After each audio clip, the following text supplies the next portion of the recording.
नमस्कार, चुनावी पंच में आपका स्वागत है। मैं हूं राजीव और हमारे साथ स्टूडियो में मौजूद हैं हमारे रोविंग एडिटर भारत शर्मा। भारत जी, आपका स्वागत है। तो आखिरकार चुनाव आयोग ने कल अपनी ताकत दिखा दी।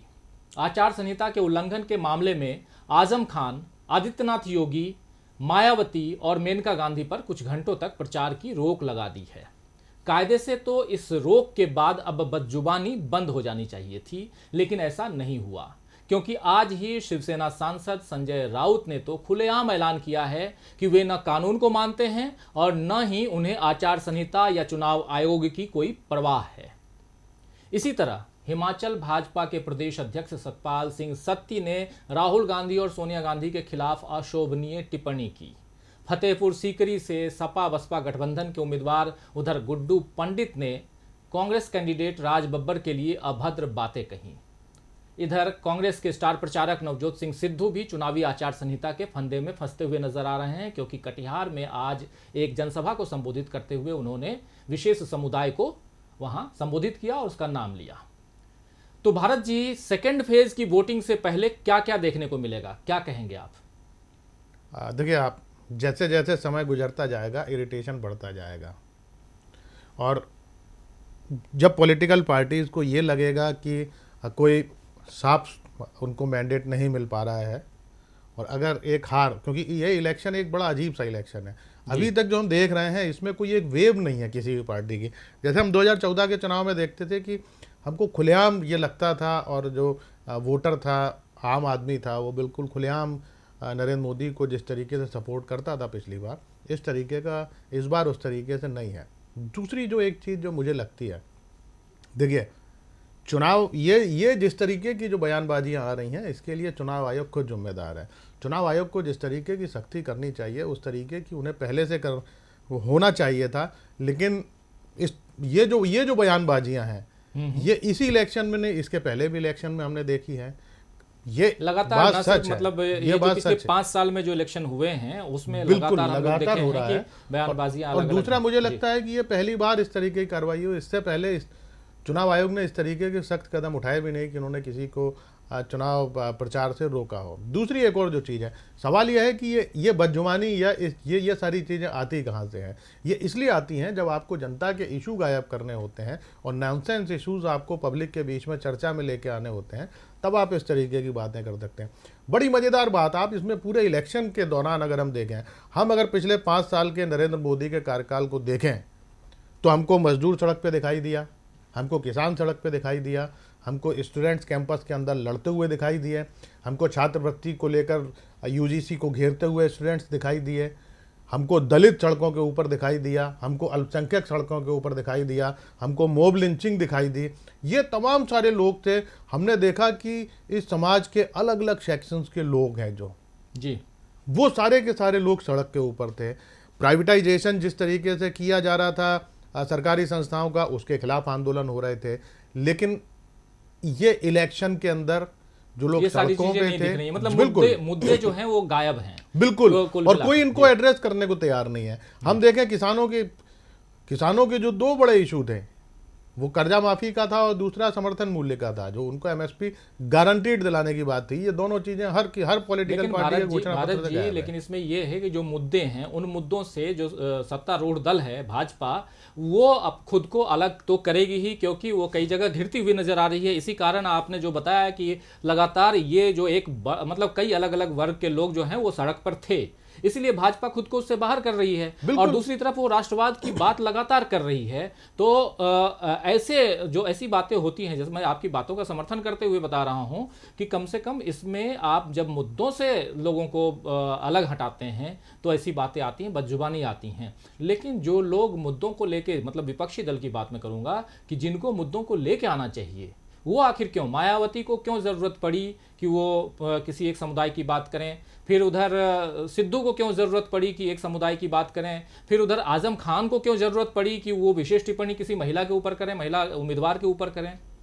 ये क्या मसला है? देखिए, हम अगर पिछले खासकर मंडल का जो पूरा जो एपिसोड रहा, जो मंडल कमीशन आया और जो ओबीसी को आरक्षण दिया, उसके बाद हम ये मानते हैं कि हमारे हिंदुस्तान की राजनीति में बड़े क्रांतिकारी परिवर्तन हुए। और परिवर्तन ये हुए कि बहुत सारे जो ओबीसी और जो छोटी जात के लोग थे उनको अपनी अपनी राजनीतिक ताकत का एहसास हुआ और वो लोग सत्ता तक पहुंचे। बहुत सारे स्टेट के अंदर सवर्णों की राजनीति बिल्कुल खत्म हो गई और ओबीसी या दलितों की राजनीति काफ़ी आगे बढ़ी 90 के दशक के बाद बिल्कुल 90 के मंडल आने के बाद से ये एक बड़ा परिवर्तन हुआ। अब सवाल यह है कि इस देखिए, जाति की राजनीति के बाद भी आप समाज का बहुत ज़्यादा भला नहीं कर पाए। आज भी हम बात करते हैं तो आज भी हम गरीबी की बात करते हैं, आज भी भुखमरी की बात करते हैं, आज भी हम बेरोजगारी की बात करते हैं। तो इससे सीधी बात यह है कि ना तो धर्म ना जात इंसान का भला नहीं कर सकते। इंसान का भला तभी होगा जब नीति उस व्यक्ति के, आम आदमी के हिसाब से बनाई जाएगी, आम आदमी के ऊपर ध्यान दिया जाएगा। तो आप इन चीज़ों में आप कब तक उलझाएंगे? सवाल यह है कि जब जब ये सवाल खड़े होते हैं तो इसमें कास्ट ब्रेक होती है, क्योंकि एजुकेशन की जरूरत दलित को भी है, सवर्ण को भी है, ओबीसी को भी है, स्वास्थ्य की जरूरत भी हर समाज के हर वर्ग को है। इसीलिए होता यह है कि आपको कास्ट ब्रेक नहीं करने देना है ना।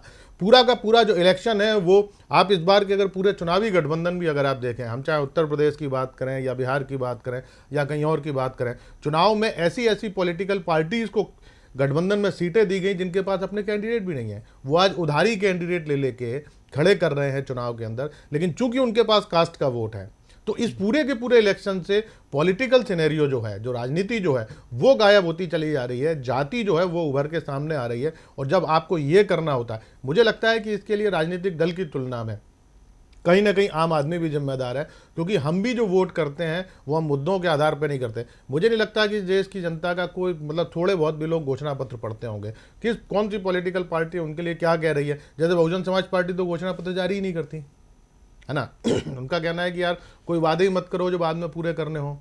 बीजेपी के साथ भी ऐसा ही है। पिछला जो घोषणा पत्र है, इस बार जो उनका जो घोषणा पत्र है उसमें पिछले घोषणा पत्र का कहीं कोई जिक्र नहीं है। उन्होंने कितने % वादे पूरे किए, क्या नहीं किए, कहीं ये जिक्र, इस बात को कहीं बात नहीं की जा रही। तो ये जो चीज़ें हैं, एनालिसिस जो चीज़ों का होना चाहिए, और इसीलिए बीजेपी के लिए बड़ा ये उसके लिए ज़रूरी है कि वो राष्ट्रवाद जैसे मुद्दे के ऊपर या एक दूसरे के ऊपर व्यक्तिगत टिप्पणी करने का, क्योंकि सबसे ज़्यादा टिप्पणियां तो बीजेपी के ही लोग करते हैं। मुझे लगता है जितनी टिप्पणियां राहुल और सोनिया के ऊपर हुई हैं व्यक्तिगत तौर पर सोशल मीडिया में या नेताओं के भाषण के अंदर, है ना, तो इतनी टिप्पणियां तो सोशल मीडिया में तो बाद में चीजें आई और सोशल मीडिया तो आज का है, लेकिन राहुल और सोनिया के ऊपर जिस प्रकार की व्यक्तिगत टिप्पणियां बहुत ज्यादा 90 के दशक से हम लोग देखते आ रहे हैं और ये लगातार चलती रही हैं। तो भारत जी, आपकी बात को आगे बढ़ाते हुए आपने एक बात कही कि कहीं ना कहीं जनता भी जिम्मेदार है, लेकिन ये जिम्मेदारी क्या राजनेताओं की नहीं है? जो अगर आपके ऊपर, जैसे योगी आदित्यनाथ की बात करूं, योगी आदित्यनाथ के ऊपर 72 घंटे का बैन लगाया हुआ है आयोग के द्वारा, चुनाव आयोग के द्वारा, लेकिन आज वो मंदिर जाते हैं, खासकर बजरंगबली हनुमान सेतु मंदिर लखनऊ जाते हैं, पूजन अर्चन करते हैं, हनुमान चालीसा का पाठ करते हैं, मीडिया के द्वारा दिखाया जा रहा है, लगातार उस पर चर्चा चल रही है। तो क्या ये मीडिया में आना बैन नहीं है क्या? तो मैं ये कहूँगा कि न सिर्फ जनता बल्कि मीडिया के ऊपर भी ऐसी कार्रवाई होनी चाहिए। आज ही हम लोगों ने देखा कि आजम खान लगातार ये कह रहे हैं कि नहीं, मुझे कुछ नहीं बोलना है क्योंकि मेरे ऊपर भी बैन है, और मीडिया वाले जो हैं जा करके उनके सामने माइक आईडी लगा करके उनसे बयान लेने की कोशिश कर रहे हैं। तो मीडिया का जो रोल है, और इस चुनाव में आप देखिए तो कहीं ना कहीं मीडिया भी उतनी ही जिम्मेदार है जितनी जिम्मेदारी अगर जनता की कहें। और असल में मीडिया देखिए, चीज़ें जो मीडिया ने बहुत सारी चीज़ें जो हैं वो गड़बड़ किया है ना, और उसको जो अपनी जिम्मेदारी, कम से कम मुझे लगता है कि हिंदुस्तान जिसको हम मैच्योर लोकतंत्र कहते हैं, यहाँ पर जिस मैच्योरिटी के साथ हमारे मीडिया को काम करना चाहिए वो बिल्कुल नहीं कर रहा है, और इसीलिए उसके ऊपर गोदी मीडिया या तमाम इस तरीके के जो आरोप लगते हैं, है ना। दूसरी एक और चीज़ ये है कि हम योगी आदित्यनाथ की जो बात कर रहे हैं, देखिए ये वो पॉलिटिकल पार्टी है जो ये खुलेआम ये कहती है कि हम अगर सत्ता में आएंगे तो हम संविधान को बदल देंगे, है ना। हम अगर संजय राउत का अगर बयान देखें, जो बीजेपी के ही साथी हैं, चुनाव गठबंधन में लड़ रहे हैं, वो खुलेआम कर रहे हैं कि हमको ईवीएम हैक करना है लेकिन कन्हैया को हराना है। तो आप सवाल यह है कि आखिर आप क्या कहना चाह रहे हैं भाई? आपको इस लोकतंत्र पे, उस चुनाव के ऊपर कोई भरोसा है या नहीं है?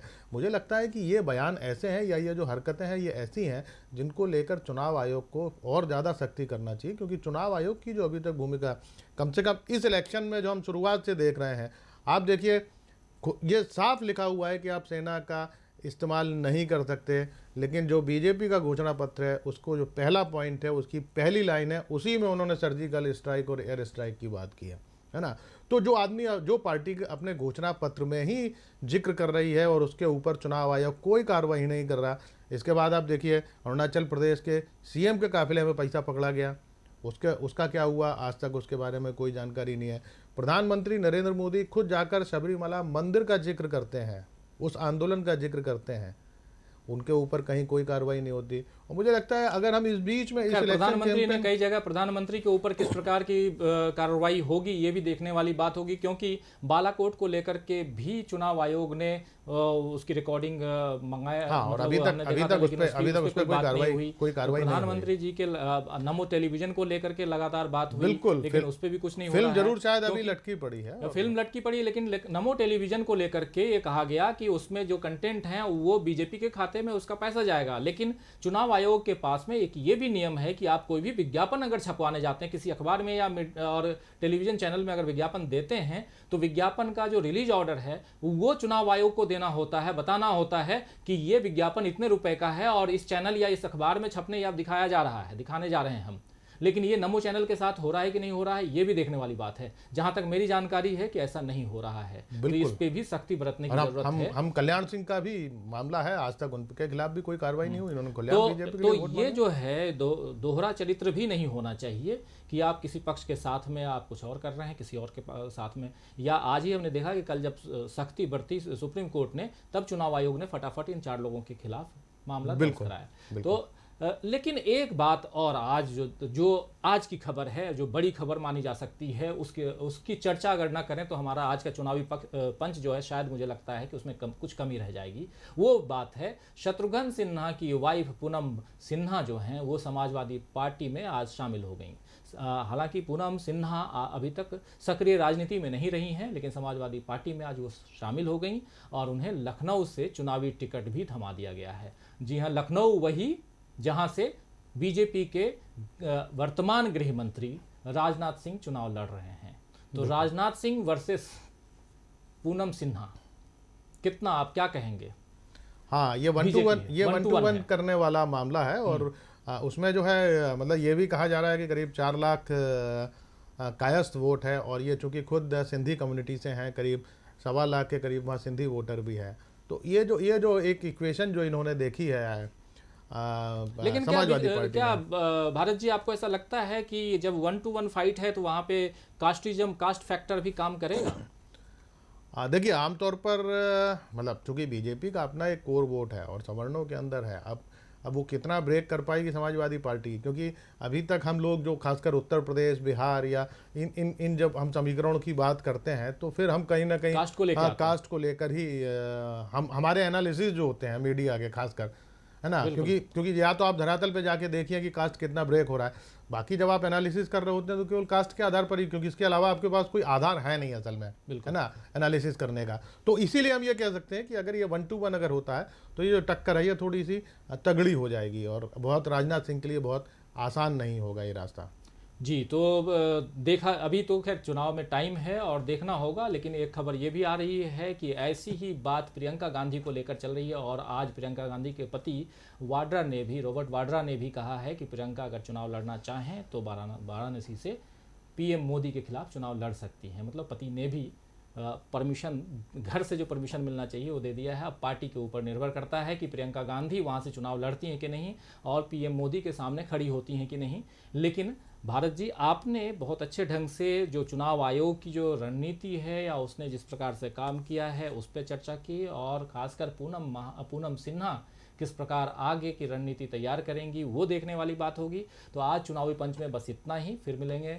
देखते रहिए DV लाइव। नमस्कार।